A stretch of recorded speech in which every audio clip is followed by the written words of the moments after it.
Hey guys, and welcome back to this channel. In this video I'll be showing you guys how you can add Spotify to Discord. So go to user settings and go to connections and select the Spotify logo, and you're going to be asked to log into your Spotify account.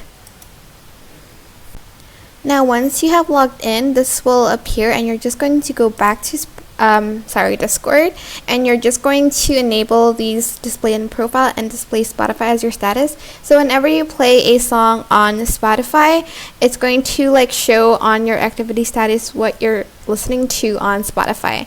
That's it, super simple, but I hope this tutorial was helpful for you guys.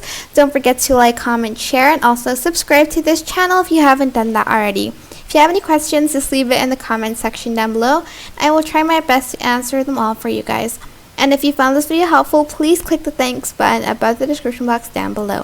Thank you so much for watching. Bye!